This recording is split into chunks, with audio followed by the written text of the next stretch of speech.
In this video, I'm going to show you what you can do about a woman who's not giving you the time and attention that you really want. It's like maybe 1 minute she's all over you, she's texting you, she's calling you, she's wanting to make plans with you. Then the next minute she's just, you can't really hear from her, and she's radio silent, and then she cancels plans, and you're like, what happened? A couple weeks later, she's all over you again. You're like, okay, well, I guess she's interested. And then all of a sudden and you're like, is she just playing hard to get? Like, what's going on here? I don't understand what's happening. So in this video, I'm going to show you how to spot it, how to call it out, and how to show you the steps that you can move forward with to get her either out of your life or to get her to turn around. Here's all you need to know about a woman who you're dating, is her actions will tell you everything you need to know about her. They will show you her intentions. She might tell you a bunch of things, but then her behavior is somewhat different. She might get emphatic and emotional about something, but then she goes and does something in the opposite direction. And you know what? You don't have to put up with this. You can be the prize. You can be the guy who decides, hey, I am worth more than this. And more often than not, when you take this stance, you'll find out that she also will start to see you as more of a prize and not somebody that she can just blow off. My name is Baxter, and I help guys in betrayal situations. I've coached thousands of men. Tens of thousands of men have come through my doors in one form or another. I've had over 3,000 guys come through the Betrayed to Badass program. And that's what we do. We'll get you to that place where you make the right decision for you and your children. So the one behavior that shows that she's not serious is inconsistency. So you're going to get this through hot and cold behavior. In other words, she's really into you 1 minute, and then the next minute she goes radio silent. And what this means is that you're just fun and interesting when she doesn't have a better option. And so you'll get this hot and cold behavior because you're not on her priority list. You're not the most important guy that she wants to see. And so this is a place where it's maddening. It's like, well, how do I get this woman to respond to me? And the thing is you don't. If you're dealing with a woman who is hot and cold, just notice that this is what you got. And it's not your job to change or try to be different to try to get her to be hot on you all the time. And so she'll be flaky in her commitments. In other words, she'll cancel a lot. She'll say, hey, let's see what's happening, and then she'll cancel at the last minute, or she'll ghost you, not even show up. And so somebody who's flaky on a commitment shows that you're just not priority. You're not the guy that she really wants to spend a lot of time with. There's probably other things that are more important that she's doing. And so she won't be very solid in her commitments. She'll say, yeah, we can hang out this weekend. This sounds pretty good. Let's see what happens later on. And then like the last minute she cancels. Why? Because she's holding off to see if there's a better option. She's holding off to see if her friends are available. She's holding off to see if that other guy is available. She's holding off to see if her mom is home from the hospital, or whatever it happens to be. The thing is that she's demonstrating to you that you aren't her first priority. And so what ends up happening is when you're having these conversations with her, there's always going to be surface level connection. She's never going to get real deep about it. She's never going to talk about like the future with you. She's never going to talk about plans and stuff moving forward because, well, she doesn't want you to be there. You're just this guy that she's hanging out with right now to fill in the gaps between all the other things that she wants to do. When a woman is serious about you, you will know it. You will be her priority. There's no second guessing about this. She will do anything in her power to make herself available to you. You'll say, hey, you available this weekend? She's like, yes, I am. I'm available all weekend. We'll do whatever you want. She will put herself in positions to have you ask her out. She'll hang out with you more. She'll text you. She'll ping you about random stuff just so she can engage in conversation with you, keep the engagement with you rolling. And so when she's not doing this, when a woman's like hard to get a hold of, hard to nail down for a commitment, hard to do fill in the blank, just realize that she's not seeing you as her best option. There's usually some backup plans, and you're just not that guy. And yes, even if your wife is doing this, this is also the thing. If your wife has a hard time talking to you, doesn't really come up with plans with you, is hard to get a hold of, hard to nail her down with stuff, just realize that she's doing this. She's trying to do other things other than hanging out with you. And if this is happening to you, we got to turn this around quick. So there's 3 reasons why a woman would do this. One is she's unsure about you. So you're in the category of he's not a no. And you don't want to be the he's not a no because you're like the backup plan. You're the guy that she's just exploring, she's unsure of, and it's like you're just take it or leave it. You might be really into her, you might really find her attractive, and you might really want to hang out with her. To her, you're just like, well, I mean, I guess I'll hang out with him. I mean, he's not a no, so I guess I'll see what happens. And you're hoping that you could turn this around. And so when you're in this place of this, it always is going to feel like you're chasing after her. And as a man, you should never chase after a woman. You shouldn't chase after somebody that's not reciprocal. And so you want a woman who's always like the super receptive to what you're doing. When you ask her out, she's like an immediate yes. Whenever you text her, she responds to you. She doesn't have to necessarily respond that immediately, but she responds to you within the day. The second thing is she's keeping her options open. You're probably not the only guy she's seeing. She's got other things she wants to do, and what she's trying to do, like I was saying before, she's trying to keep her options open, and she doesn't want to nail down a commitment with you because she has something better she'd rather do. She wants to see if somebody will pop up and do something fun on a weekend. She wants to see if that guy's available again. She needs to see if it's time to floss her cat or whatever the fuck it is. But it isn't you. And so you can see this because she doesn't really want to nail down any dates. And the third one is she could be using you. She could be using you for gifts or favors or attention or just to fill in the blank. And so a lot of women are notorious for doing this. They'll just hang out with a guy and they'll lead him on with hot and cold behavior just to get him to pay her bills, just to get her to buy tires for her car or whatever it needs to be. And so you don't want to be that guy that's just this safety net, this backup plan for her. You want to be the main priority. You want to be the guy she's chasing after. You don't want to be this guy that you have to chase after her and try to convince her to like you. That whole game of trying to convince a woman to like you completely devalues yourself, and you matter more than that. And you're only going to matter more than that if you decide that for yourself. So what do we do in this situation? How do we turn this around? Well, the thing that most guys do is they chase harder. And it doesn't matter if your wife is cheating on you. It doesn't matter if your wife is leaving you. It doesn't matter if you're with a girl that you're trying to date. They all act the same in this regard. They're not that interested.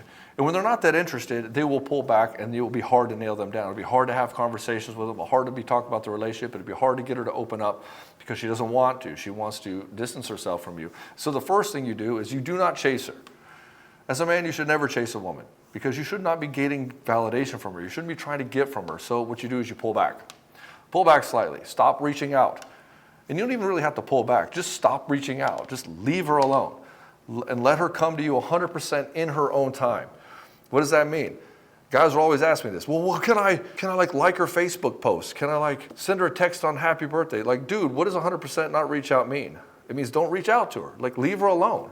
Give her the time and space to actually miss you instead of cramming your attention down her throat. And then when she reaches out to you, you can hang out. And when she's inconsistent with you, when she reaches out, you can set a boundary. In other words, next time she pulls back, you can say, hey, look, I need somebody who is consistent with their time and attention and values my time and attention. So if that's not you, if that's not something you want, that's okay.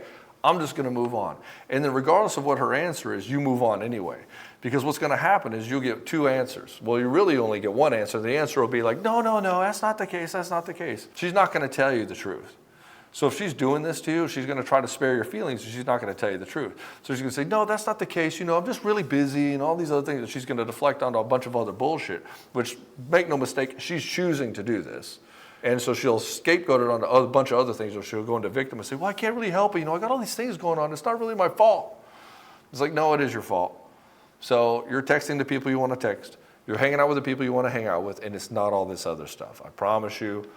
Women who like you, value, and they want all of your time and attention. And so when she does this, you just move on. If there's any kind of deflection, any kind of scapegoating, any kind of victimhood on this, and there's not 100% accountability with it, she's saying, yeah, I'm so sorry.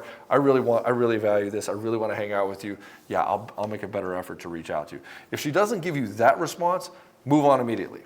And the third power move on this is you got to be willing to walk away. And this has to be the case for any relationship you're in, even if you're married. Unfortunately, this is the case. You have to be willing to walk away if the person isn't going to meet you halfway. Because if you're not willing to walk away, then it's going to put you right into the game of codependency. Everybody should always exercise the option of, hey, if this relationship isn't working, I should be able to walk away. And the thing is, if you take that away from yourself, you lose the biggest bargaining chip that you have to elicit the other person to change. And if you don't have that bargaining chip, then they can literally do whatever they want and you'll never leave them. And so then they can say, and this is a slippery slope. We see this happen all the time with the guys that have broken the badass program, where they've allowed this to happen for so long because he won't leave her. He'll be dating her and he's already treating her like his wife, and then she does some crazy behavior, flirts with other guys or spends a bunch of money and doesn't tell him, and he's not willing to walk away. He's well, she's got these problems, and he makes excuses for her. And then before you know it, 15 years are down the road, and now she's cheating on him, and he's still chasing after her. He's wondering why he can't save his relationship. It's well, dude, you were never willing to walk away, which means that she never trusted in your strength. You've been demonstrating for 15 years that you're a pushover. And you want to turn it around now in 2 weeks? Not going to happen. How are you going to demonstrate you're not a pushover when you've been a pushover for 15 years? You can just suddenly turn it around? She's not going to believe that. It's going to take some time and energy and consistent behavior. And even then, do you even really want to? Do you even really value yourself enough to even say no to this? Because right now you're telling me you want to be able to demonstrate to her that you're a powerful guy and stuff, yet you still won't do the one thing that's required, which is to leave her. She's cheating on you, yet you still will not leave her. How do I get her back? Well, how do I demonstrate to her that I'm powerful, Ed? How do I demonstrate to her that I've changed? By actually changing and doing something different. Not by still ramming your head up her ass and telling her to keep going. No, you move forward with your life and you respect yourself at least a little bit and say, I'm not going to allow somebody to do this to me. So what do you do in the meantime? So she's not showing you that much attention. You don't think she's that serious about you. You just move forward immediately. Don't worry about her. If she doesn't take you seriously, don't take her seriously. Just see she's a good time girl, even if like she's your ex-wife, you're trying to get her back. Or maybe it's your wife and the marriage is starting to fall apart and she's just acting like this towards you. You already know that she's just not that serious about you. And so the worst thing you can do is sit here and keep trying to pour into her, still trying to convince her to like you, still trying to convince her to be in love with you. All this does is just leak all your energy out, leaks everything out, and you just become this weak guy who's just completely validation seeking and validation focused. So what you do is you just move forward completely. Just move forward immediately. Like, what does that mean? How do I move forward? Well, you start thinking about yourself. What is it that you need? What is it that your kids need? What is it that you as a man need to move forward in your life and do and accomplish? What is it that would fulfill you? And start going towards that immediately. And stop worrying about her. Start worrying about your self-improvement. Maybe go to the gym. Maybe watch your diet. Maybe clean up the house. Maybe start a budget. Maybe start a business. Anything that you can think of that sounds exciting and awesome and also going to be appreciably hard to do, because anything worthwhile is going to take some effort. And so after focusing on your self-worth, go forward with intention. So in other words, when you're talking to your wife, there should be some intention behind it. There shouldn't be just like, hey, does she like me today? Hey, what can I do to make her like me today? It should be, hey, what is it that I actually want in a relationship? And can she provide this? So most guys don't even think about this because they don't value themselves enough, because they don't get enough attention from women. They don't see themselves as valuable enough to be able to have standards with women. And so what ends up happening, they get into this situation where the woman can just do whatever that she wants. And his wife of 15 years is treating him like garbage, treating him like a little child. And so he's like, well, I want to have an amazing relationship with my wife. And I'm like, well, let's take my wife out of the equation. Let's just keep it with, I would like to have an amazing relationship. So now you're moving forward with your own set of standards and what you really want. Now you decided, hey, I want to have an amazing relationship. Let's go do what's required for you to have an amazing relationship. Like, okay, cool, Ed, I'm going to do that. But is that going to get my wife back? Maybe, maybe not.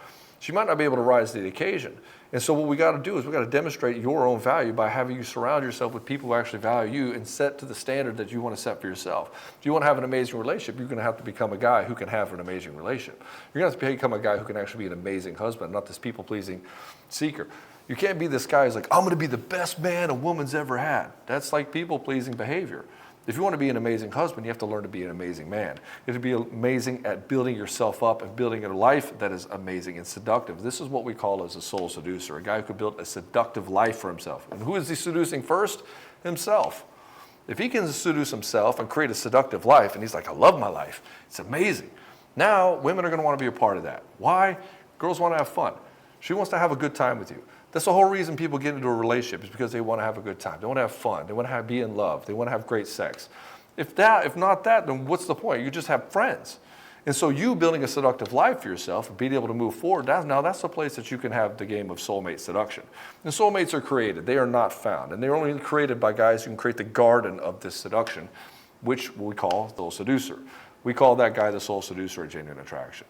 And you can learn how to become a soul seducer in the Broken to Badass program. And the link is in the description below. If your marriage is falling apart, if you're dealing with narcissism, if you're dealing with borderline or any of these other cluster B personality disorders, and you're this guy who's people-pleasing, you don't know how to get your wife to really engage with you, you don't know how to move forward in your own power, you're afraid to, you feel like you're walking on eggshells at home all the time, we can turn that around in about 10 days. How do we know? It's about average. We've had 4,000 guys come through the program, so at this point it's just data. And if you want to turn this around and break this cycle of being fearful, insecure around people, being very self-conscious, and feel like you're unapologetically and be comfortable in your own skin with heart and humility, then this is where you need to be. Anyways, brother, if you like this video, hit the like button. If you want to see more, hit subscribe. I'll see you in the next one.